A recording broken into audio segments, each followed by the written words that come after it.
The U.S. government has discriminated against African American military veterans dating back decades, disproportionately rejecting disability claims from black veterans at a much higher rate than white veterans. That's according to a new lawsuit filed in federal court this past week by Yale Law School's Veterans Legal Services Clinic. The group filed the suit on behalf of Conley Monk Jr., a Vietnam War veteran whose VA benefits were denied for nearly 50 years.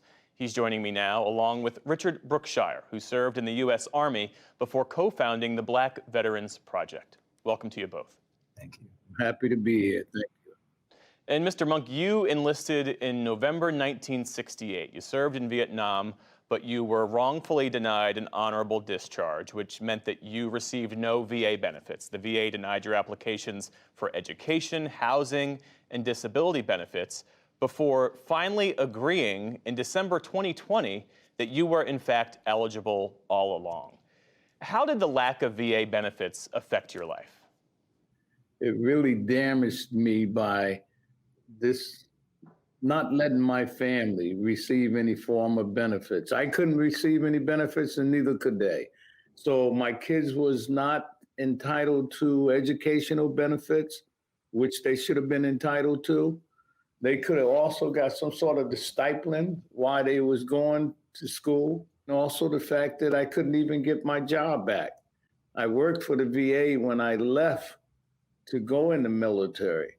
And I came home, I couldn't get my job back. I joined, I did not get drafted, so I wanted to go to fight for my country, to be involved in the Vietnam War. I felt that I was totally robbed of my rightful dues when I came back from Vietnam. I served honorably in Vietnam. I was involved in a lot of different combat actions. It was totally a disgrace to me and my family, and the fact that we was denied benefits that I was rightfully entitled to. Richard Brookshire, you created the Black Veterans Project, which is a nonprofit that researches the inequities that black veterans face, after you struggled to get the resources you needed when you came back from Afghanistan. Give us a sense of your story, and why do you think these hurdles have persisted across generations? Yeah, I served as a combat medic for 7 years. 4 of those were on active duty, 3 of them in the New York State National Guard, and had a difficult transition, out of the military that I wasn't actually anticipating. I wasn't taken seriously by the VA. So I found myself, unfortunately, on the other side of a suicide attempt. And it just so happens that after that attempt, I started to really engage the Black veterans community. But I also started to engage, what are the disparities? I'm living with them, I'm starting to see them. But getting a better sense of the numbers was kind of the first instinct for me. So we went to Yale and said, hey, we want the most contemporary data to kind of look at, are there disparities in disability compensation? Because I've heard about disparities of the GI Bill at the turn of World War II. I think Conley is a perfect example of how dishonorable discharges have perpetuated, locking many Black vets, even to this very day, out of access to their benefits. And Mr. Monk, to Richard's point about the sort of generational aspect of this, you come from a family of service members. Your father fought in a segregated unit during World War II. Your siblings were also in the armed forces. And you make the point that you and your siblings could have gone to college potentially if your father had gotten the benefits that he applied for and was denied back in the 1940s. Yes. And it continued. After my father, my daughter, my baby girl, she had to struggle to work and go to school, and she owed $100,000 on a student loan at this present date. She's now a principal in one of the major high schools, but we suffered, we sustained an injury, and we continued to, and I think it snowballed down to my grandkids. My grandkids, they would have had a better chance of going to school if they would have been entitled to the monies that their mother could have got to go to school to help them out.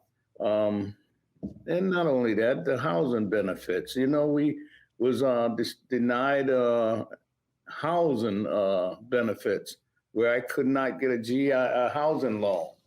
My father had to work 2 full-time jobs in order to provide a living situation for us. So yeah, it really damaged my family, my family.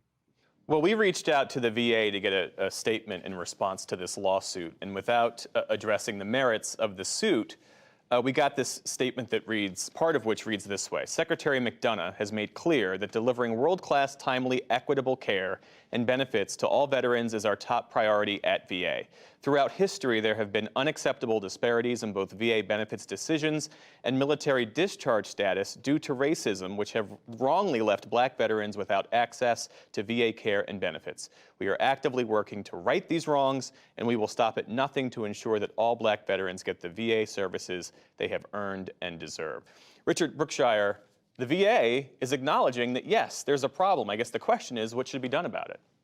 Fostering equity is great and noble, but it's not redress. I think this administration has been really supportive, but I also think that there's been decades to do something about this. Like, we're 75 years out next year, looking at the fully integrated force that we have now, and it's a time for a reckoning, and it's a time to account for the history and the ills that have been done at the hands of the VA. Mr. Monk, what are you hoping that this lawsuit filed on your behalf achieves? Well, I hope that it opens up the door for other vets to not be able to be blocked just like I was, where they can go ahead and get their disability benefits without being discriminated against. Reparations and compensation is what I think should occur. Conley Monk Jr. and Richard Brookshire, I thank you both for your time and for your insights.